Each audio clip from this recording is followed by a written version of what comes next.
what are the edge distance or end and end distance, and what is the gauge of the individual bolts. In terms of the given data, this is M20 grade of steel bolts are being used with a 4.6 grade of bolt, and the plates are having grade of Fe410. So from there, basically we have tried to identify what are the different ultimate strength of the bolt and ultimate strength of the plate itself. So before going to figure it out that what is the efficiency of that particular joint, we need to also find it out that how many bolts are there, how many bolts are there on the individual failure plane, and what are the critical planes to be considered. Along with that, how many shear planes are considered over here, that also needs to be taken into account. How many shear planes? One is the failure plane, another one is the shear plane. Shear plane means that that will basically affecting whether it is a lap joint, single cover lap joint or double cover, or whether it is a single cover butt joint or a double cover butt joint. Okay. Likewise, we started the problem statement, and we have also been seeing that what are the different steps of that particular solution. For making the solution of this kind of problem, we have to find it out the design strength of the bolt at the joint. So design strength means generally we'll be finding it out over here, the shear strength and the shear capacity and the bearing capacity.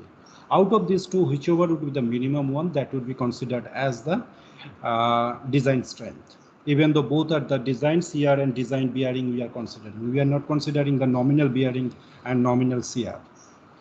Afterwards, what we are going to find it out, we are going to find it out the design strength of the plate itself without any hole. Okay. So then the efficiency of this particular joint to be evaluated based on the ratio of the strength of the joint, with respect to the ratio of the strength of the plate. Okay. So now if you are considering the ratio of the strength of the plate, if you are considering generally what happens over here, that is without any hole. So without any hole, if you're considering, the things would be considered in terms of the yielding, or in terms, sometimes we may consider in terms of the ultimate strength also.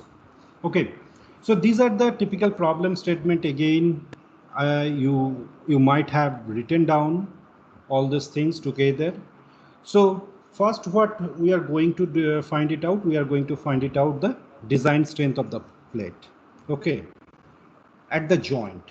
So design strength of the plate at the joint or in the joint, if you are going to find it out, then what are the, there is a typical particular formula is been also provided to you, which is, and also it has been postulated in the IS 800 2007 version. So what are the what are that formula? That formula is giving you 0.9 times of Fu multiplied by the net area divided by the corresponding factor of safety. Okay, so if it is like that, then what is this 0.9? 0.9 means, why we are saying the 0.9 only? Because the 10% is going to as a reserve strength. Okay. So what is the FU? FU is also been considered from the typical data which has been provided over here already. And what is the AN? AN is the net area after considering the bolt hole. What are the net area? Okay, so one would be equal to your gross area. Gross area means your you need not consider it is a there is any hole. For that, the solid plate would be there, and net area when we are considering, that means we are considering the bow and the plates with the hole if it has been having. Now also there are certain issues over here that may come into the picture. Just hold on a moment, somebody is giving a ping over here. Activity, what are the activity? Mandeep is requested. Okay, Mandeep, this would be your the first class, I guess. Okay, anyway, no problem. So we would have whether the, what is the bolting? Sorry, we would have the description of that what is the bolting, whether it is a regular set of bolt or whether it is a zigzag or chain bolting, zigzag or the staggered bolting. Regular bolt and the chain bolt means you will have in the regular pattern. Suppose for example, this is my regular pattern. Okay, this is my regular pattern. If it is a zigzag, that means you will have certain things or certain description. One bolt is here, then another one at here, then another one, then this one, like that. So you have to find it out at each of the particular location that this could be my failure plane by assuming, or this could be my failure plane by assuming, or this could be my failure plane, or rather something like this could be my failure plane. Okay, likewise you have to consider if it is a staggered bolting or the zigzag bolting is there. So design strength of the bolt has been identified in that particular context, that assuming that all the things are in a regular or chain bolting. Okay, so how many, while calculating the net area, so how many bolts we have considered? We have considered basically, how many bolts we have considered? We have considered 3 bolts. Why 3 bolts? Because the net area which has been considered, it is either of the weakest plane we are considering over here. Either of the weakest plane or either of the critical section we have been considered over here. Okay.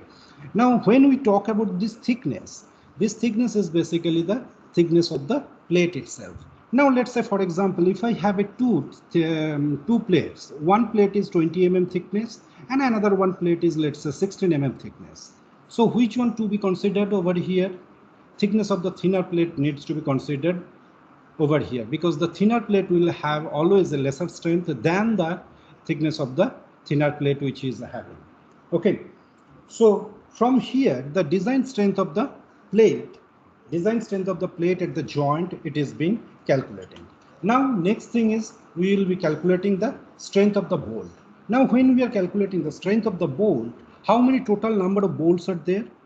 How many total number of bolts are there? Total number of bolts is equal to 6. Now we are not considering the failure plane. Basically, we are considering the things with the bolt itself. Okay, but that was considered with respect to your plate itself. Okay, so the strength, when we are considering, first we have to find it out the design strength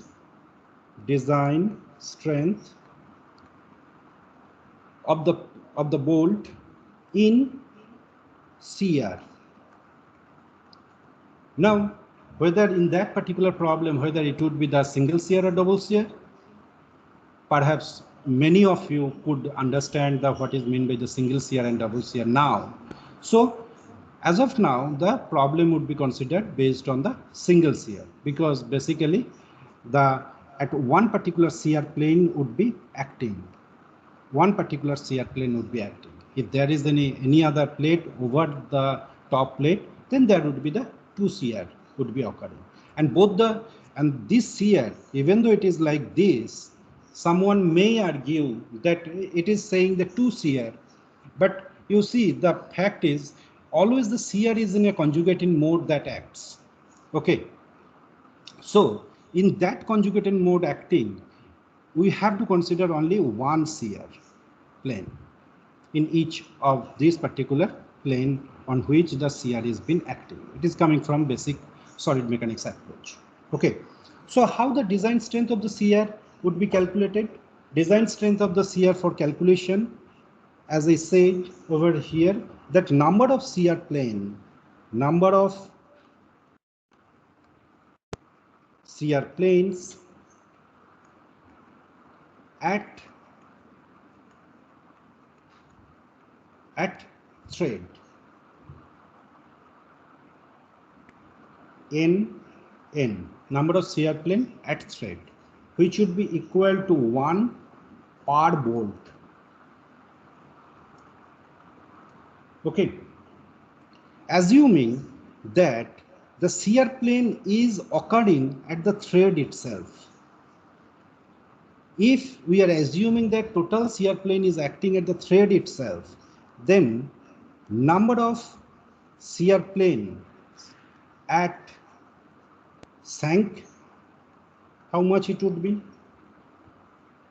NS, it could be 0 or it could be 1 also, okay, per bolt. Okay, either way you can consider, it would be considering at the thread or it would be considering at the shank, or both the way you can consider. So I am, for the simplicity, I am considering first the number of shear planes is occurring, or shear planes are occurring at the thread itself, and for every bolt there would be only a single shear, that is why one per bolt. Okay, now what would be the next one? So the total number of NN is equal to 1 multiplied by 6. 6 number of bolts are there. So 6, and what is the NS would be equal to 0. Okay. So now we have to find it out, the area of this bolt. Okay. So this area of the bolt is generally being considered something like this way: 0.78 times pi by 4 multiplied by d square. Why 0.78 times is coming? I'll come back in a moment. Okay, so 0.78 times multiplied by pi by 4 multiplied by 20 mm dia of the bolt, so 20 square, which would be 245 mm square. Why this 0.78 is coming into the picture? Which area we are calculating? We are calculating the area of the bolt, at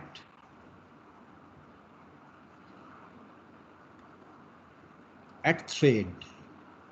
Thread means, suppose this is your bolt,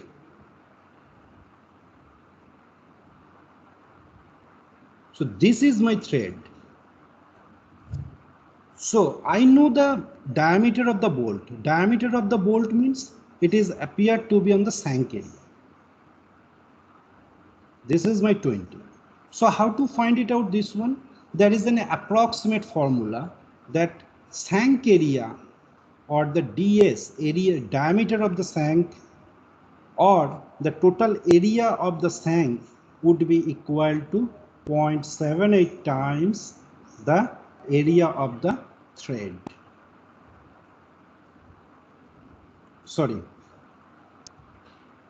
thread, it would be something opposite.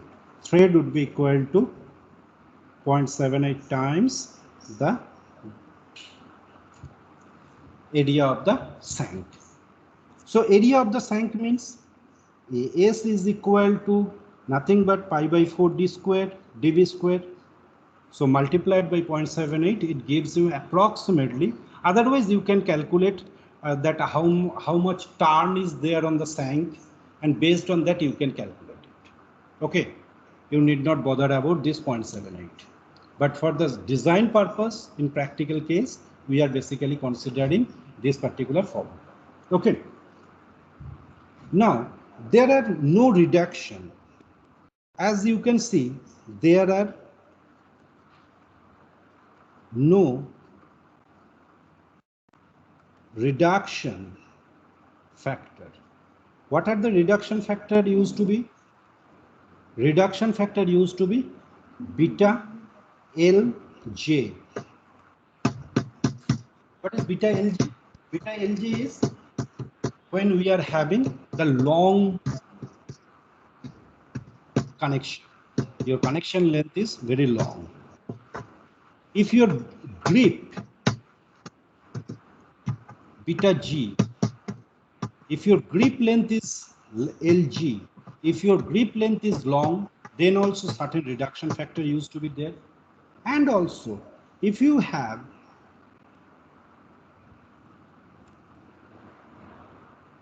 sorry, this is not L, beta pkg. Pkg stands for if you have a packing plate.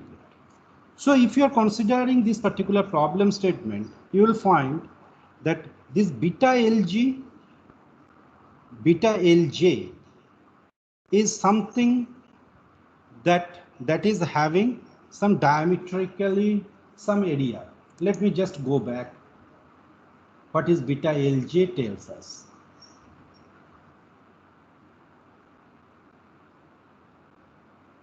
Right. Beta Lj is the length of the joint. Lj is the length of the joint, and beta Lj is the reduction factor due to the long joint, and it is varying from 0.75 to 1.0. So what is the total Lj? Lj is the distance between the first and last row of the bolted joint. First and last row of the bolted joint. Okay. So in the code, there is already a particular parameter is there based on the value on which we can consider whether beta Lj exists or not, whether it can be considered the longer joint or not, or the long connection or not. Similarly over here, grip length also, it is entirely dependent on bolt grip. Similarly, there is a packing factor. Okay, so all these things are to be considered simultaneously to make your design calculation at par. Right. So beta Lj is not available, or beta Lj is not there. So if it is not there, then what would happen? Can we not calculate this beta Lj? Can we not calculate this beta Lj? If we go back the previous exam, what is the first and last row of the bolt? 60 mm. First and last row of the bolt, 60 mm, which is less than 15 times the diameter of the bolt. If Lj is greater than 15 times the diameter of the bolt, then it is to be considered as the long joint, otherwise not.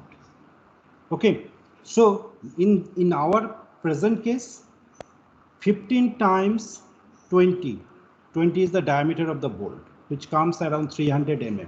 60 mm, which is the length of the joint, which is obviously less than 300 mm. So that is what we need not to be considered over here.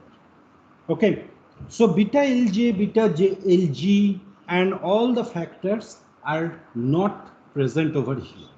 So if it is not present over here, we can carry away with the other values, whatever has been provided.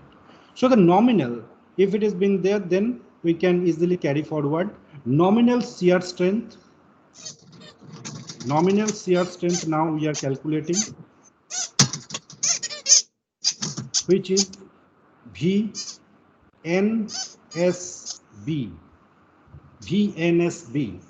which is equal to FUB divided by square root of 3 times NN multiplied by plus NS SB. Okay. So what is the FUB? FUB means the ultimate strength of the bolt. Okay. What is the NN? NN is your already it has been there.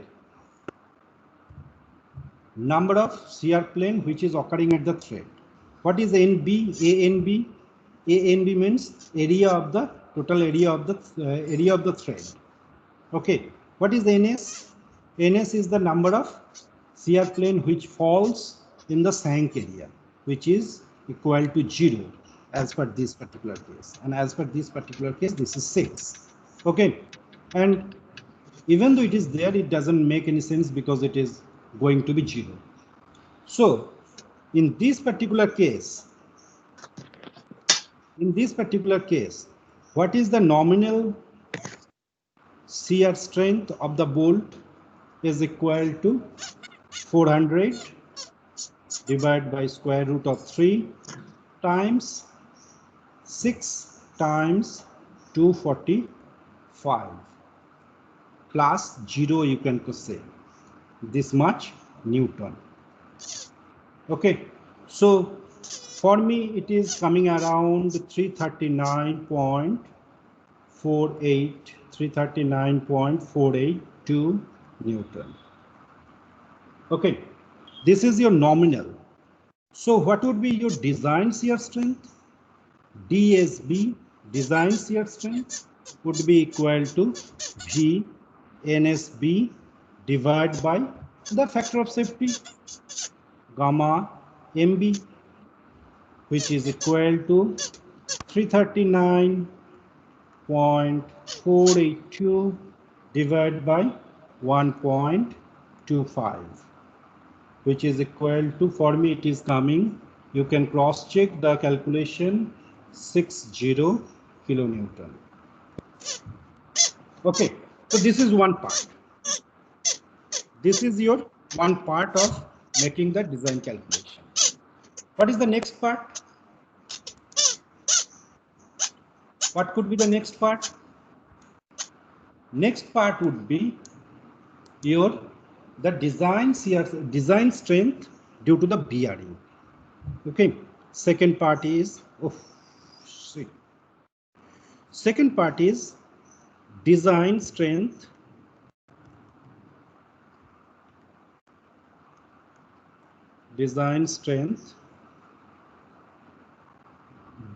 in bearing. How do I find it out?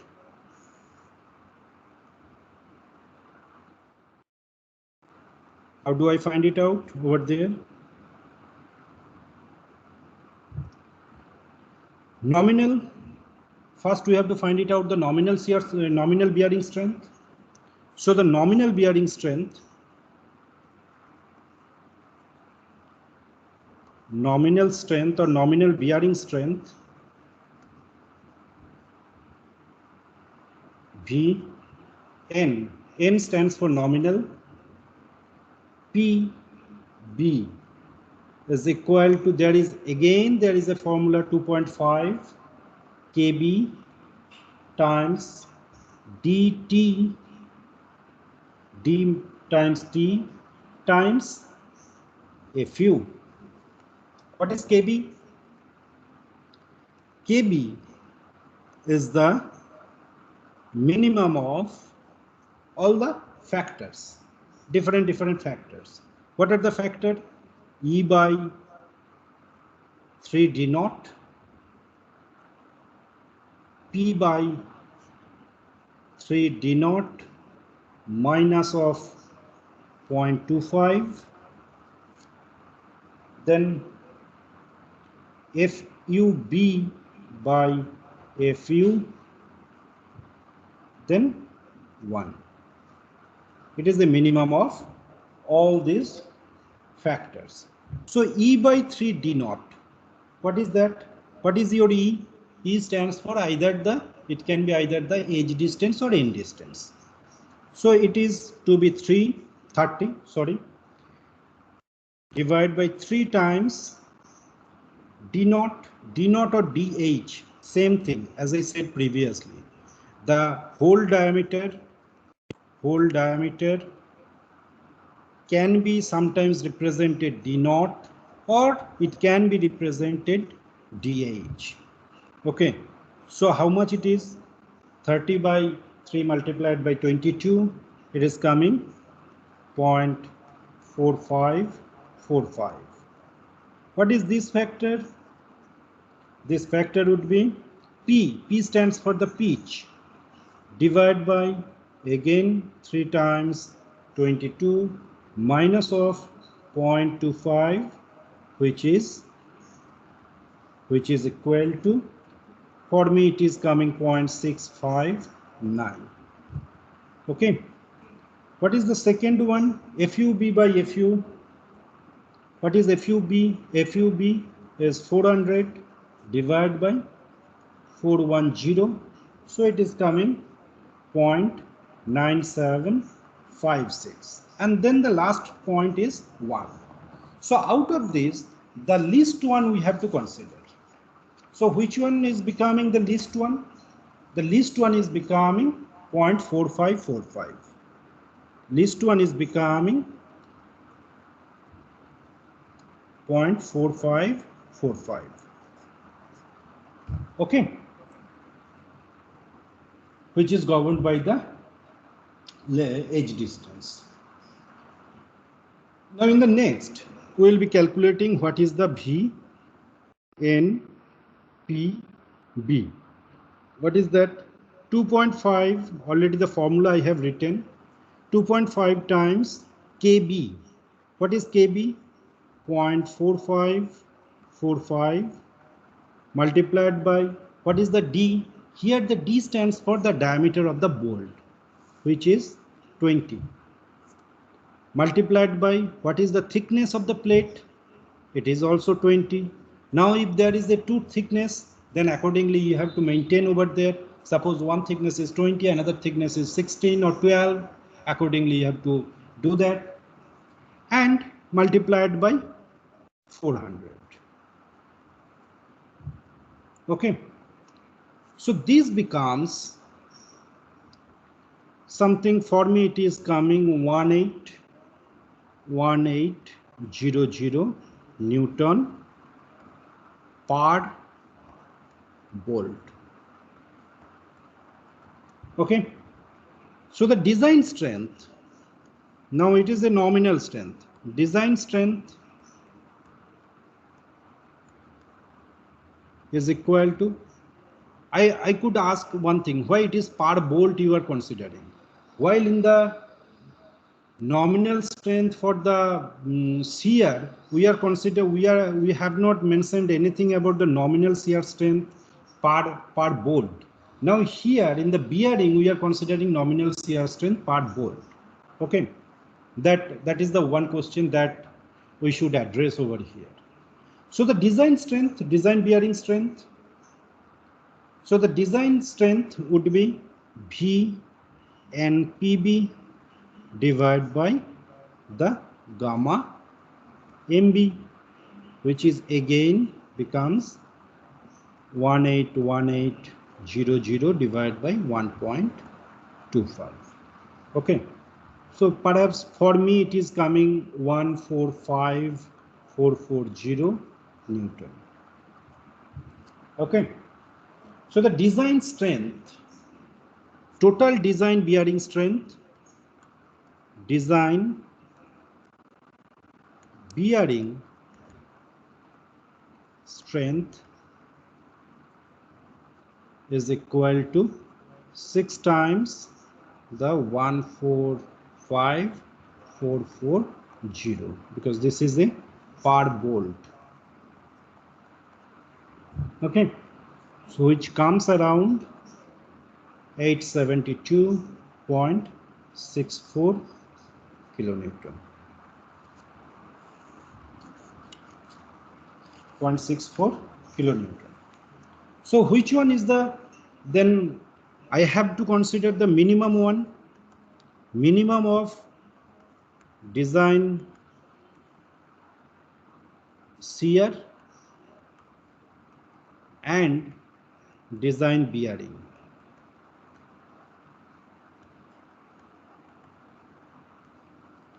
So minimum of this, if you are considering, so bearing shear actually governs over here.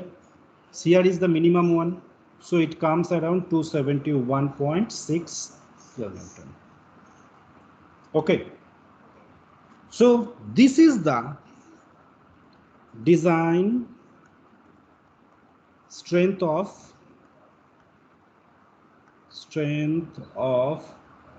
bolt in joint. Okay, so now finally I have to make that efficiency. So to find it out the efficiency, what I require the area of first area of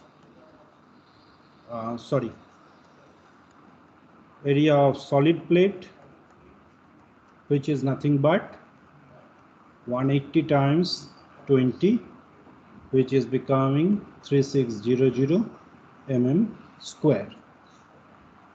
So design strength of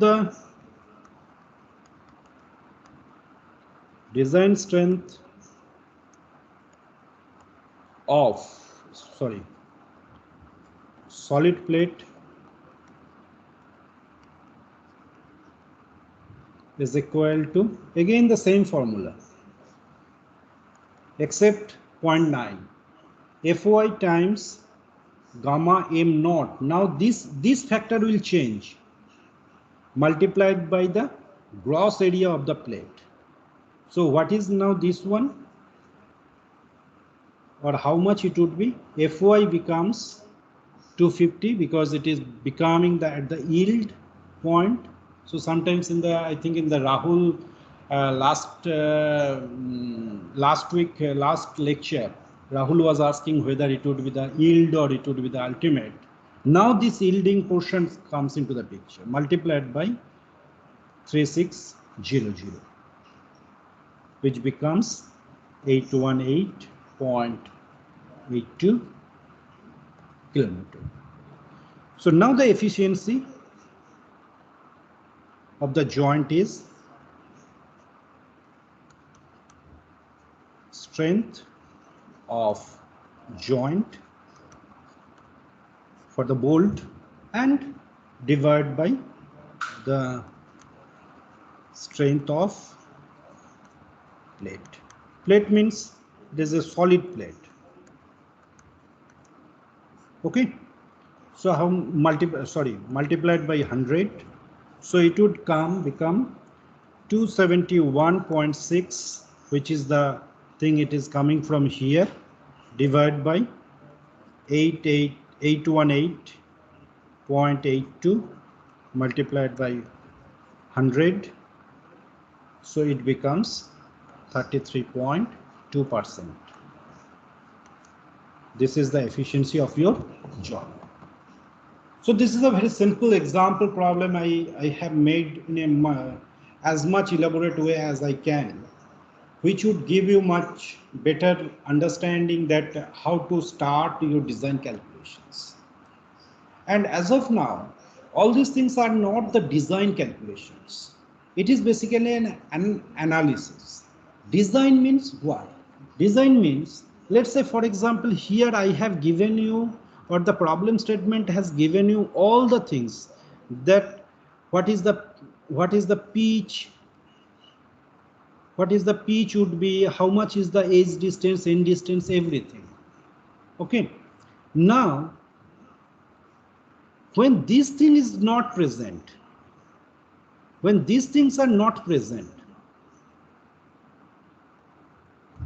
you have to mention, or you have to identify what would be the pitch, or what should be the edge distance, minimum end distance or edge distance, how much bolts to be required over there based on a simple load. If I am providing, let's say load is equal to 100 kilonewton, you design the joint. Then all these things you have to mention in your design calculation. That is called the design. Now, whatever we have done, that is for the design calculation with respect to some analyst point of view or analysis. Okay. So please do not confuse with what could be the design and what could be the analysis. So when all the design data is available to you, then we can do the simple analysis over here to identify whether the design is okay or not. In the other way around, what we need to find it out? We need to find it out if only the analysis data is there. For example, forces and all, forces and geometry also.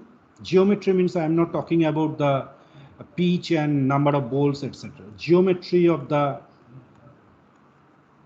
what are the two plates to be connected together. Then from there, if you are deriving that how many number of bolts and all these things would be coming, that is called the design. Okay, in most of the design offices, practical scenario, you have to do like that. Okay. So with this, I'm just finishing off this today's example problems. Have a look into that, and you may please consult with the book, some of the textbook, and later on in the tutorial session, respective tutorial session, we can discuss much more. I have already been uploaded the tutorial, second tutorial, which is typically on the bolted connection. You have to have a look into that, those things, and start your design calculation. And this particular design calculation, whatever we have done, it is giving, yes, Rahul, I am coming to you. This will be giving you certain certain understanding that how to proceed over there. Okay. Rahul, let me, can you give me some more time? Because maybe another 10 minutes after that, can I come back to you? Is that okay?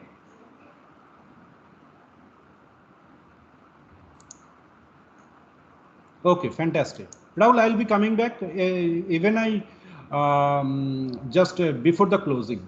Okay, so let me just go further. So second issue that used to come in the bolted connection, that is called the block shear failure. Already we have seen the shear failure. What is meant by the shear failure? What is meant by the tension failure of the bolt? What is meant by the bearing failure of the bolt, as well as bearing failure of the plate also. Tensile failure of the bolt, tensile failure of the plate. Okay. Now, at here, what I am going to do, there are certain other failure modes are also available. Certain other failure modes also available, that is called a block shear failure.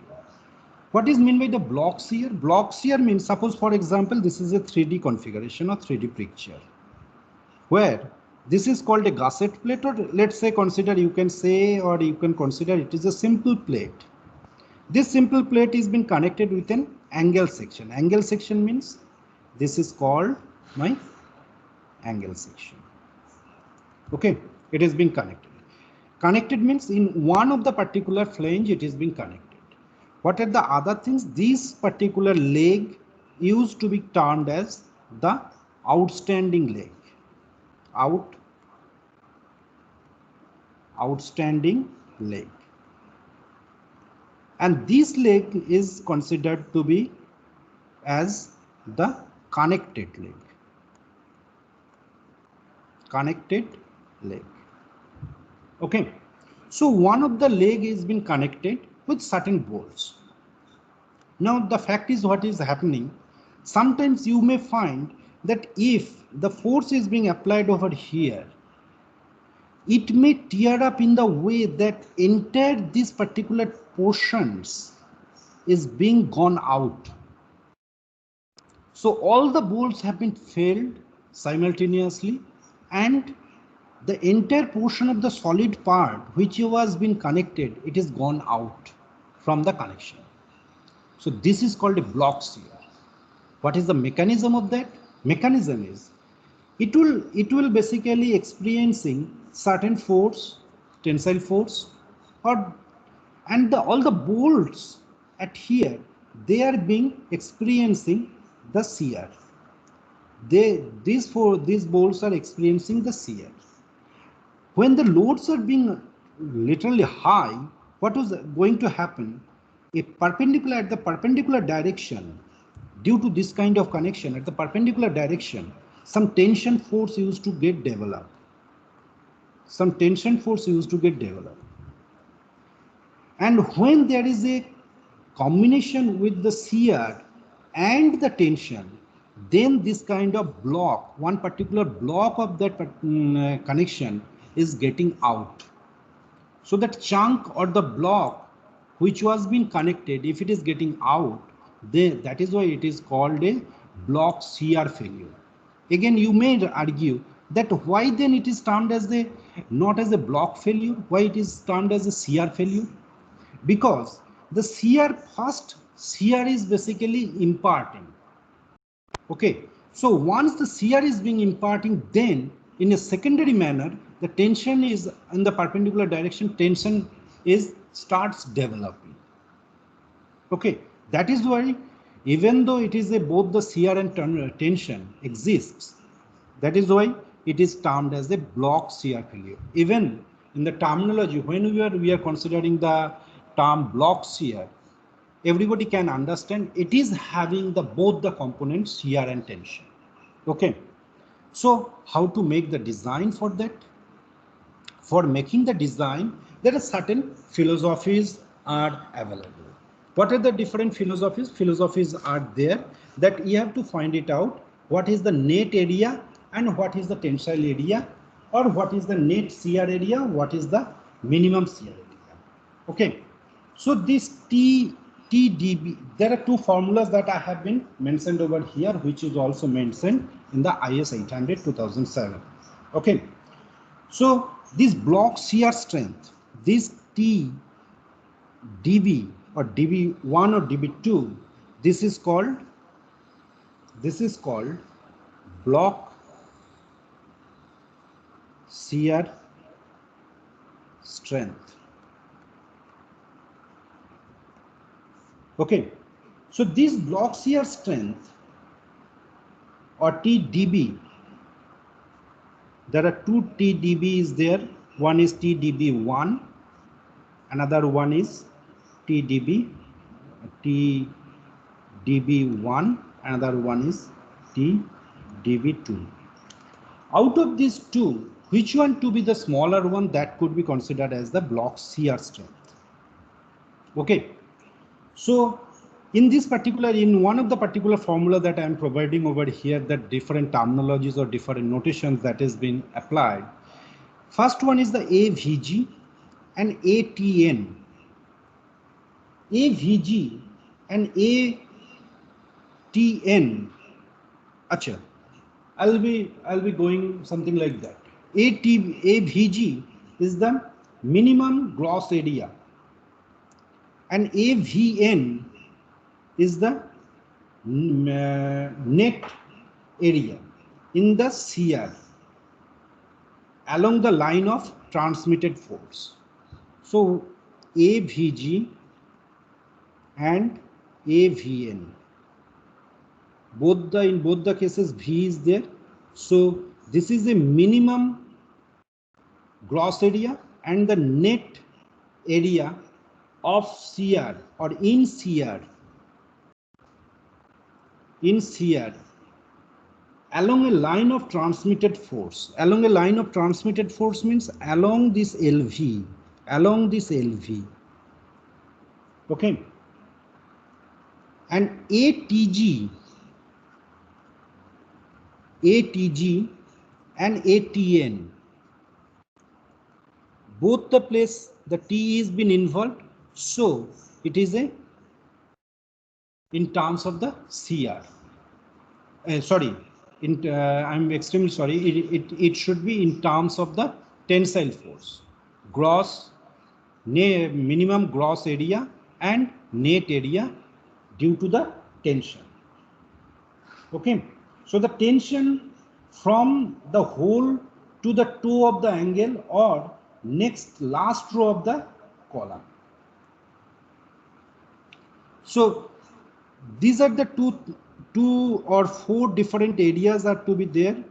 These two areas are governed by the CR or calculated in respect to CR, and these two areas are to be calculated with respect to the tension. How do they calculate?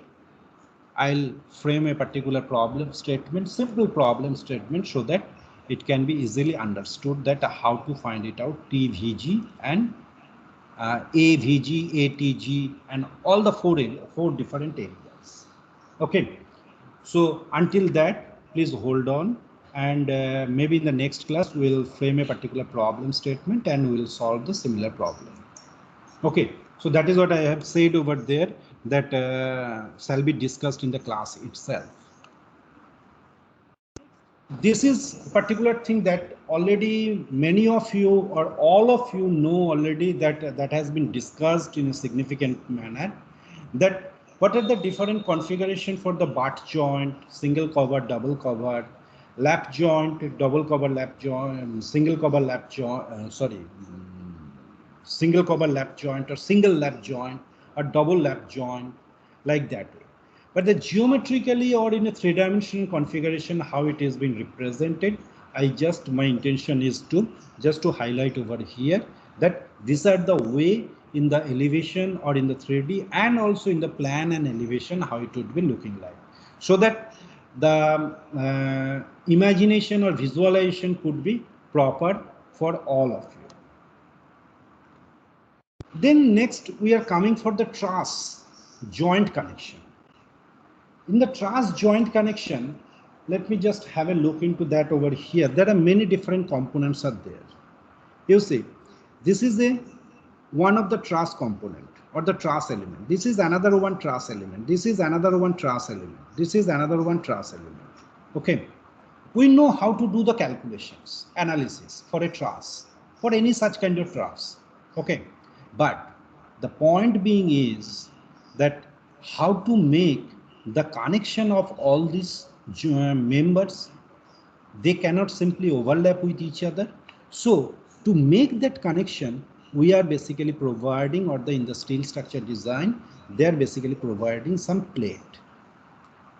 Through using the plate, there it is being calculated, and it is called the gusset plate in the terminology. Okay, doesn't matter which particular way. It can be the bolted connection or it can be some riveted welded connection. Though the welded connection, how the welded connection happens and all, that would be coming little later. Okay, so let me just, I'm just trying to make some point over here that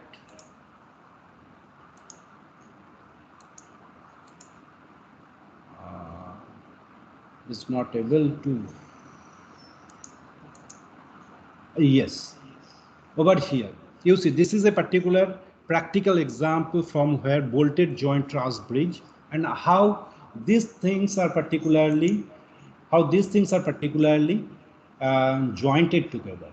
This particular portion is called the gusseted plate.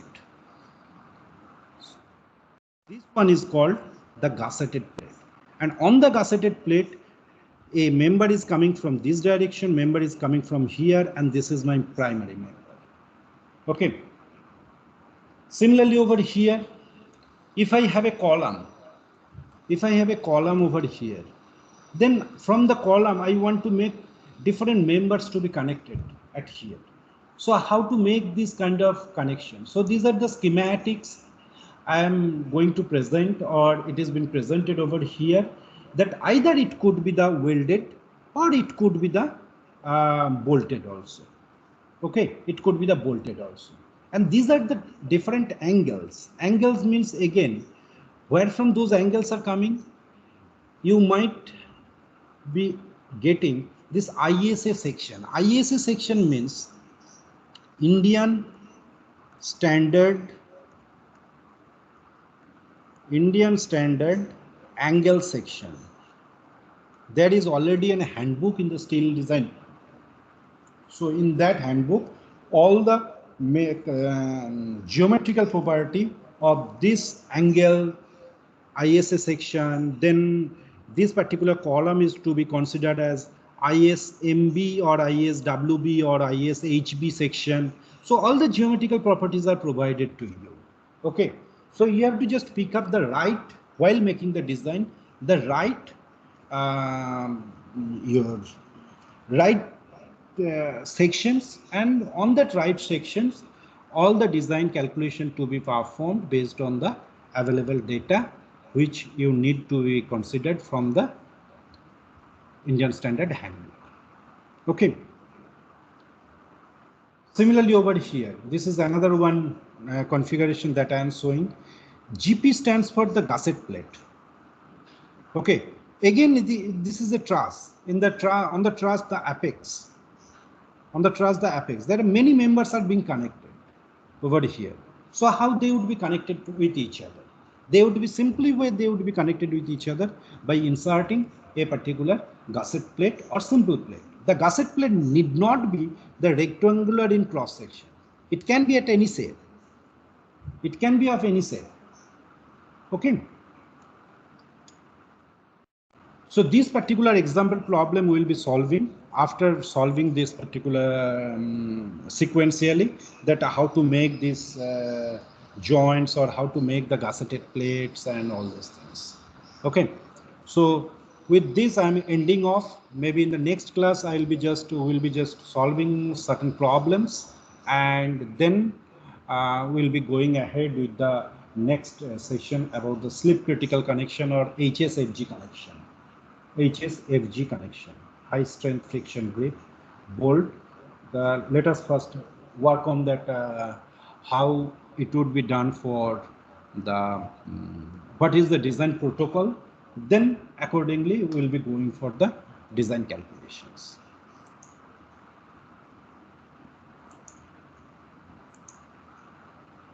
Okay, so Rahul.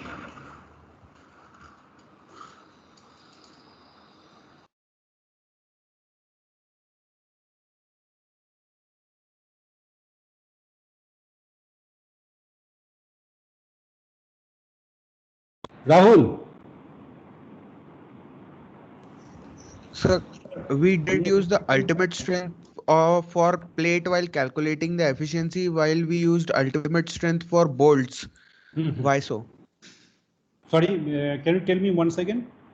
So we used ultimate strength for calculating the bearing capacity and shear strength of bolts. Yes. But for the same point, when we calculated the efficiency, we took the gross yielding of the plate. Gross yielding of the plate. Yeah, why didn't we take ultimate failure for the plate? So in the plate, when we consider the plate, you see we have considered the solid plate. Okay, there is no perforations. Okay, so if there is no perforation, if there is any, that is the solid plate, then what is going to happen? The solid plate will first start, if we do the testing experiments, then it will start from the initial 0 portion, then it will go to the yield point, then it will go to the ultimate point, right? Yes, sir. Now, the point being over here for the bolt, why we have considered only the FUB or FU? Because in the bolt, basically what is going to happen, due to the shank area, most of the forces, because the area, total area of the plate and total area of the bolt, if you are comparing, there is a negligible area is there for the bolt and bolt hole. Yes. Okay, so now if you consider the bolt hole, and even though I am providing a uniformly at the both the edge, I am providing the uniform pressure or uniform load, what is going to happen? The near to the bolt area, as it is a discontinuity is